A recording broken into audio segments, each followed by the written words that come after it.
Hello friend, मैं नीलू लोक गायिका गीत अपने यूट्यूब चैनल पे आप सभी का स्वागत करती हूँ। और मैं जा रही हूँ एक मस्त मज़ेदार दहेज प्रथा की गीत गाने। आप लोग को जरूर पसंद आएगा और जरूर सुनना मेरे वीडियो को, और लाइक सब्सक्राइब करना और ज़्यादा से ज़्यादा शेयर करना और फुल वॉच करके देखना, तभी इस वीडियो का आनंद ले पाएंगे, नहीं तो नहीं ले पाएंगे। राधे राधे दोस्त। तिलक दहेज लई शादी रचैली, तिलक दहेज लई शादी रचैली, पड़ी गईल गले में फांस बा, हम न जनलिए दादा दुल्हनिया बीए पास बा, हम न जनलिए दादा दुल्हनिया बीए पास बा।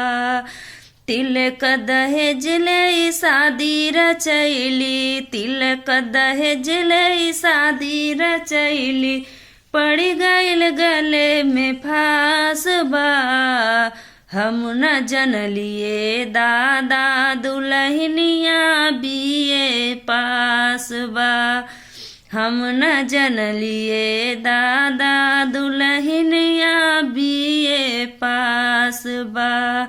ओकरा से कहली खाना बनावे, ओकरा से कहली खाना बनावे, उठ के कहेले सटप, सटप का मतलब समझ न पवली, सटप का मतलब समझ न पवली, पड़ी गईल गले में फांस बा, हम न जनलिए दादा दुल्हनिया बीए पास बा, हम न जनलिए दादा दुल्हनिया बीए पास बा।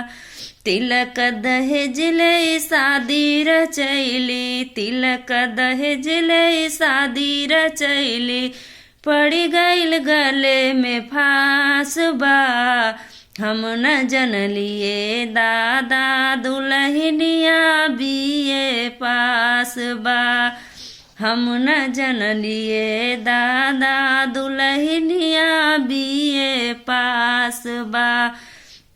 ओकरा से कहली झाड़ू लगावे, ओकरा से कहली झाड़ू लगावे, उठ के बोले ले सटप, सटप का मतलब समझ न पवली, सटप का मतलब समझ न पवली, पड़ी गईल गले में फांस बा, हम न जनलिए दादा दुल्हनिया बीए पास बा, हम न जनलिए दादा दुल्हनिया बीए पास बा।